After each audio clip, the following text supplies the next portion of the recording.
Hello everyone, welcome back to my channel. मैं हूं भारती और आज आप लोगों के लिए लेकर आई हूं कहानी बंदिश इश्क का एपिसोड नंबर 48।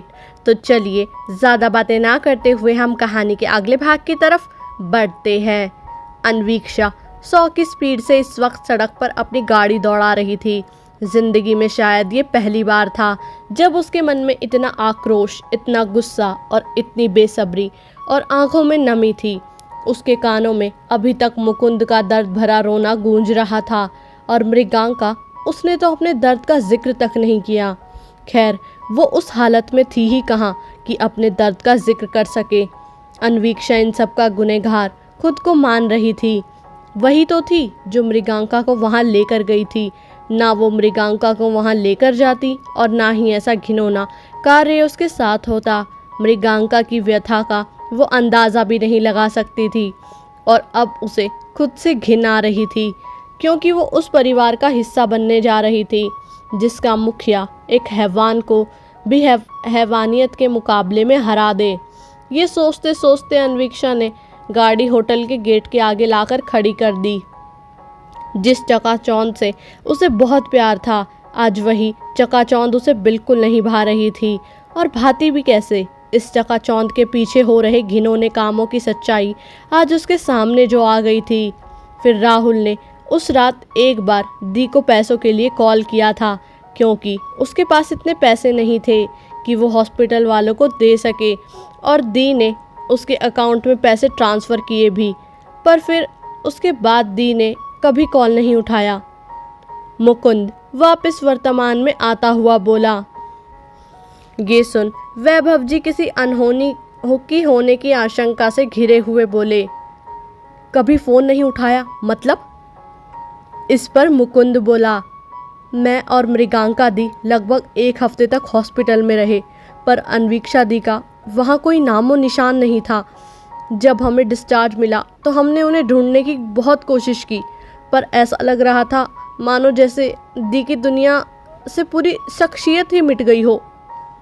इतना कह उसकी आंखों से फिर आंसू बह पड़े। वैभव जी ये सुन बोले, तो आपने पुलिस की मदद क्यों नहीं ली? वहीं ऋषि जो इतनी देर से शांत था, वो लड़खड़ाती सी आवाज में बोला, आपने हमें या घर में किसी को कॉल क्यों नहीं किया? मुकुंद इस पर रुंधे गले से बोला, हम चाह कर भी पुलिस में रिपोर्ट नहीं करवा सकते थे, क्योंकि हमें पूरा विश्वास था इसमें मितेश बिजनौरिया का ही हाथ है और उसका पुलिस पर इतना इन्फ्लुएंस है कि हम इससे अच्छी तरह वाकिफ़ थे। और रही बात आप लोगों को कॉल करने की, तो ना मेरे पास और ना मृगांका दी के पास आप लोगों का कोई कांटेक्ट था, इसलिए हम पूरी तरह बेबस और लाचार हो गए थे। ये सुन ऋषि को मानो एक धक्का सा लगा हो।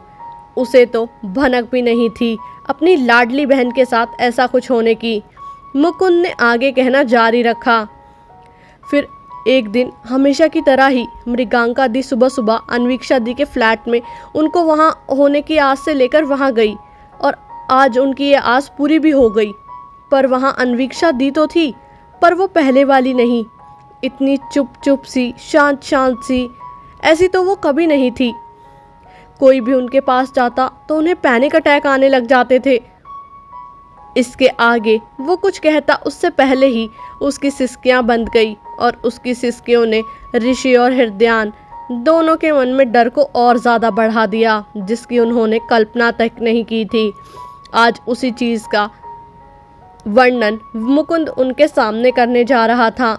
मुकुंद ने खुद पर संयम रखते हुए कहा, दी 2 हफ्तों तक उस ऐवान के बेटे की कैद में थी। मुझे नहीं पता कि उनके साथ वहाँ क्या हुआ, पर उनकी चोटों और खामोशी को देखकर ये ज़रूर बता सकता हूँ कि उन पर जो बीती है वो मुझसे और मृगांका दी से कई ज़्यादा है।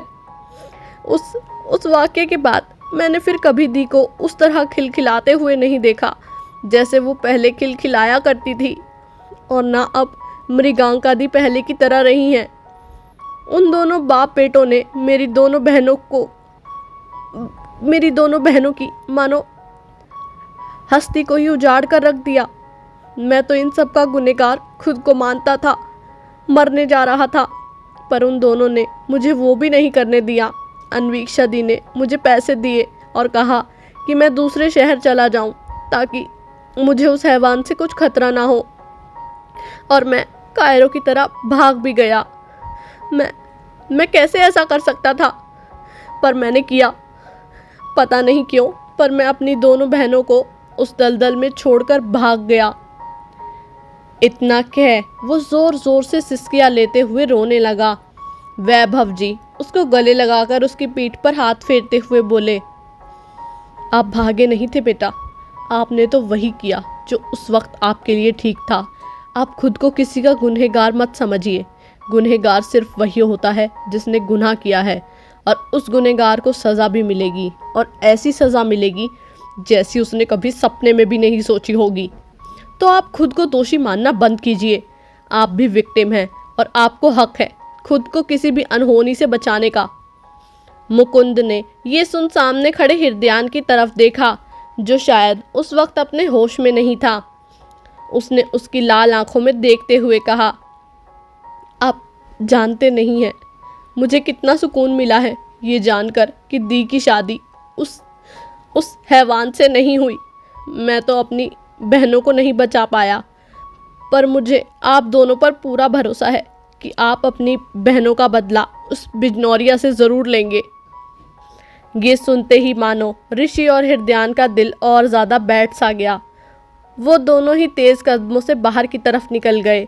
वैभव जी ने उन दोनों को देख एक गहरी सांस ली और फिर मुकुंद की तरफ देखते हुए कहा, आप चिंता मत कीजिए, अब आपको किसी से डरने की कोई ज़रूरत नहीं है।